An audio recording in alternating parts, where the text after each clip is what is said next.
The idea for our book, The Joy of Writing, came from initially people just asking me, we were at a writing retreat and saying, "You've written so much about writing, what can you possibly have to write about now? You've have you not said everything that needs to be said?" You know, and they were kind of winding me up, but it's quite funny in itself. But it is actually a serious issue. Why isn't there more about the joy of writing? Is another response. And what would writing about the joy of writing involve? So that was the kind of initial prompt for it, and then it became much more about defining joy. Yeah. Some of the inspiration came out of our conversations. Aye. So the whole idea of talking about writing and then visualizing what that talking had been about, and then bringing the drawings back into conversations and talking some more, and it just became this iterative round and round process of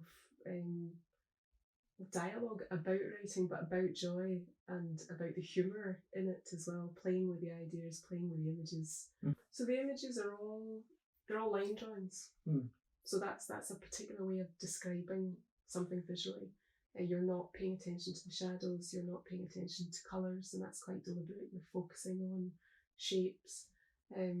So they're line drawings, but they're drawing attention to particular things, and that's, for me, that was the interesting thing about how to create the drawings, was working from photographs that I already had documenting writing spaces, writing retreats, but then using tracing, just simply tracing paper and a thin black pen to decide which bits of that image I wanted to bring to the front, which things I wanted to draw attention to, which things I wanted to not appear in the drawing. And so the conversations that we had made me think about the things I wanted to draw attention to, the things I wanted to create a contrast with, and bring that to the fore in the drawing, in the lines, and kind of cleaning away other distractions, which is part of what we do in the writing retreat, isn't it? Exactly. We reduce the distractions so that we're focusing on the writing. And in looking at your images, one of the things that struck me most was there's lots of images with a computer screen or a laptop screen, and there's nothing on it. Yeah. Although sometimes there's images of cakes on them, and that's Yeah. hilarious. But it's like, it's not about the words as much, it's about what happens around the words. And I quite like the idea of the big shape, the big blank screen, because then that makes you look at the other stuff. Yeah. And what I hope, I guess, happens with the text is that people focus on, you know, a key idea rather than the whole kind of explanation and backstory of it. But it's also about how the two work together, isn't Absolutely. it? Yeah. But it's interesting that we were both, I guess, going through a similar process of choosing what to say and what not to say about writing. No, the editing's so important in your own writing projects, but in this, because your writing is way more poetic in this than it is in your other books. Exactly. It's really, really, really lean, and it's about that deciding what the essence is, so that in the images work similarly. But even in the design of the book, we've made a big deal about the blank pages, the white spaces, creating spaces for thinking, creating spaces for talking. The poetic texts speak to the images, but they're not rammed next to each other. You have to physically turn a page.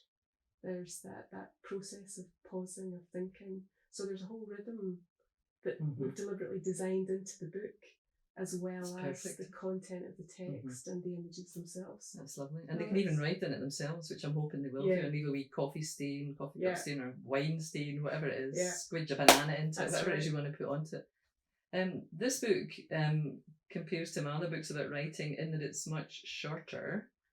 I mean, in terms of how people have reacted to it, it's different because they see the humour, which, you know, in my humble opinion, is always a good thing. But they can see the serious points as well. And I guess it's in some ways more accessible because it's less to read, but in other ways it's got quite an emotional impact. And we found that at the exhibition that we organised at Stirling University, when people came to view on the wall, Maureen had put up blown up pictures of her images and my texts. So people, kind of like an exhibition, walked around the room and looked at these. and we asked them to write in flip charts. Brilliant idea of yours, by the way. Just whatever they thought, feedback, thoughts. There was a lot of emotion. Yeah. There was one woman there who was on the verge of tears, actually. So when I'm talking about emotional impact, for example, that woman said, she wanted to stay at the exhibition longer, but she had too much work to do. She could never get to her writing. She felt stamped upon. She felt she was going to cry. She looked like she was going to cry. So I'm assuming my other books don't have that impact on people. I don't really know. But that was quite striking. That exhibition was the first time where we were able to see how people responded there and then. And for me, it was quite humbling and a bit scary. When I was giving a talk about it somewhere, another university, another country, and I was saying, writing retreats, make it joyous, make it manageable, make it productive, but, still have your breaks and have it a well-being model, didn't it? And the very senior person in the front of the room turned around and faced the whole group in the lecture theatre and said, no, it has to really hurt. There has to be blood, sweat and tears, because I had said it doesn't need to be blood, sweat and tears. And he turned around and said, yes, it must be. And I'm looking at him going, oh, well, I'll just have another cup of coffee. He went on and on and on and on and on. I'm standing at the front of the room. This is a pause in my presentation.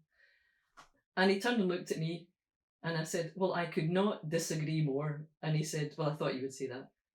But the fact that these are young people, young researchers, PhD students, early career researchers being told that it has to hurt. And I just don't believe that it has to hurt that much or hurt at all. I think it should be managed. And I guess this is why I've written so much about writing, is because I see people all the time undermined, depressed, self-harm, at the top levels of academic achievement. There's a lot of self-harm. There's suicides and stuff going on. I'm like, no, it shouldn't hurt that much. That's really wrong. And I guess that's been one of my kind of motivations to keep writing about writing, because that problem is not solved yet. Yeah. And it's not right. A PhD student should buy the book. Yeah. Because unlike your other books, no disrespect. Oh.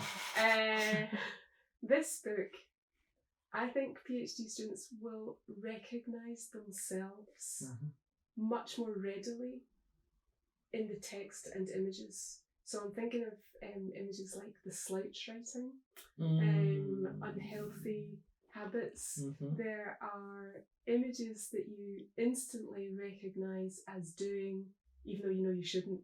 And so just kind of visually, it gives a student a space to see that they can recognise themselves as writers. This is what writers look like. Yes. It's not some ivory tower at the one desk looking out onto a golden sunset landscape, whatever it is.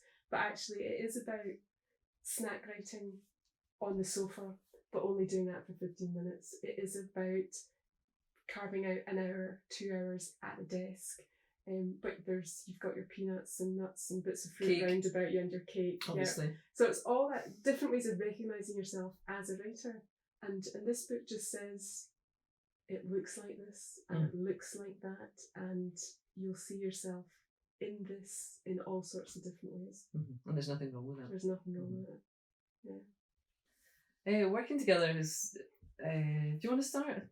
Working together with Rowena Murray has been both scary and very, very funny.